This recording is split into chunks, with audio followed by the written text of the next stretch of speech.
తేజశ్రీ చెల్లి ఏం చెప్తుందో ఒకసారి విందాం. మమ్మీని ఇట్లా కొట్టే వరకు మా అక్క చేతి నన్ను మమ్మీ నన్ను గట్టిగా పట్టుకుంటే నా చేయి ఒకటి ఉంటే నేను మమ్మీని ఒకసారి పట్టుకున్నా. మమ్మీ ఇంకో హ్యాండ్ తీసుకొచ్చి ఇట్లా పట్టుకుంది. నన్ను పట్టుకున్నాక మమ్మీ ఇట్లా కొంచెం కళ్ళు తెరిచి చూస్తుంది. నన్ను చూసి టక్ ఏం చేసింది, మమ్మీ చేతుల్లో ఇడిపించేసి మమ్మీ కొట్టుకుంటుంది. నేను బతికే ఉన్నాను నిలవడానికి. నాకు అటు ఇటు కాలు ఊపుతుంది. అయితే నాకు చక్కగా తీసుకెళ్ళిపోయి అక్క అంబులెన్స్ ఫోన్ చేయకంటే లేదు, శివకు మళ్ళీ ఆ శివ అనే వ్యక్తికి ఫోన్ చేసిరు.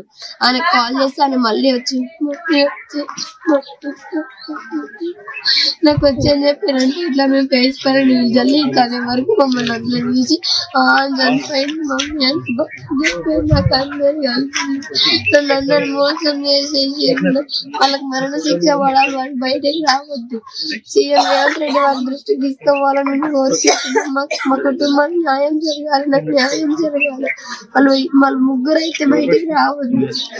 మమ్మీ డ్యూటీ చూడటం చంపేసినాక కానీ ఇట్లా కట్టుకున్నట్టు నిన్న కిడ్నీ వాళ్ళు చెప్తున్నారు. నాకు ఇట్లా ఉంటే ఇట్లా కట్టుకొని వచ్చిందంటాను. కట్టుకొని వచ్చేంత ధైర్యంగా కాలు పైన కాలేసుకొని కూర్చున్నారు. అక్క కనీసం ఏడుస్తలేదు, అక్కకి ఏమైందో తెలియట్లేదు. అసలు అక్కేనా ఇదంతా చేపించింది అని. తేజశ్రీ చెల్లి చెప్పినటువంటి మాటలను మనం వింటున్నాం.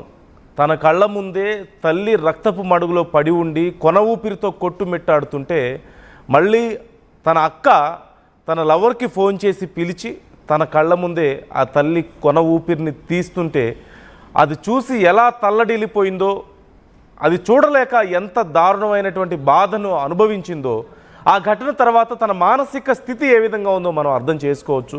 ఈ కేసుకు సంబంధించి ప్రధానమైనటువంటి సాక్షి తేజశ్రీ చెల్లె.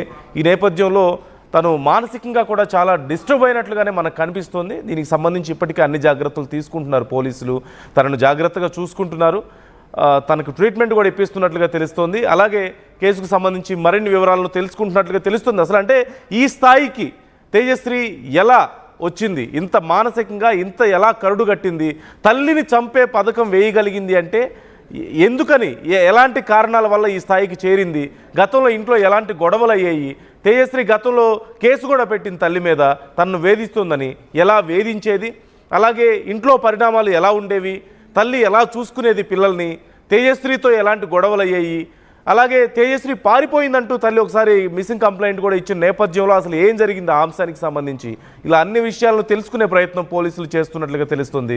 మరికొద్ది సమయంలో మరిన్ని డీటెయిల్స్ వచ్చే అవకాశాలు కనిపిస్తున్నాయి. At KLH, you have the freedom to choose the subjects that fuel the engineer in you. KLH deemed to be university.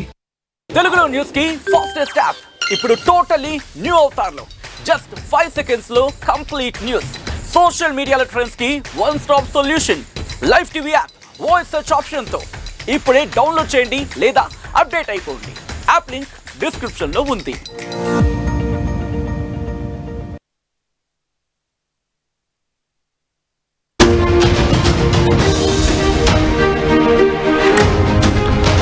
Breaking news చూస్తున్నాం. జీడిమెట్ల అంజలి హత్య కేసులో సంచలన విషయాలు వెల్లడిస్తున్నారు పోలీసు ఉన్నతాధికారులు. కూతురు ప్రేమ వ్యవహారం తల్లికి ముందే తెలుసంటూ డీసీపీ తెలియజేస్తున్నారు. అంజలి ఉండగానే శివ 5 సార్లు వారింటికి వచ్చి వెళ్ళాడని, అమ్మాయిని వాళ్ళింట్లోనే కలిసేవాడంటూ కూడా డీసీపీ తెలియజేస్తున్నారు.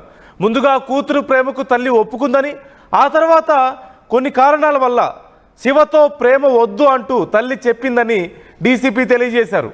ప్రేమకు నో చెప్పడంతోనే లవర్తో కలిసి తల్లిని చంపేసిందంటూ డీసీపీ తెలియజేశారు. తల్లి వేధిస్తోందంటూ బాలిక 2022లో ఒక కేసు పెట్టింది అనే విషయాన్ని కూడా డీసీపీ గుర్తు చేస్తున్నారు. ఈ నేపథ్యంలో పోలీసులను గతంలో ఆ బాలిక ఆశ్రయించిన విషయాన్ని కూడా తెలియజేస్తున్నారు. తేజశ్రీ గతంలోనే పోలీసులను ఆశ్రయించింది 2022లోనే. తల్లి తనను వేధిస్తోంది అంటూ కేసు పెట్టినట్లుగా కూడా తెలుస్తోంది. ఈ కేసుకు సంబంధించి విచారణ చేసే కొద్దీ రకరకాల విషయాలు బయటకు వస్తున్నాయి. రోజుకొక ట్విస్ట్ బయటకు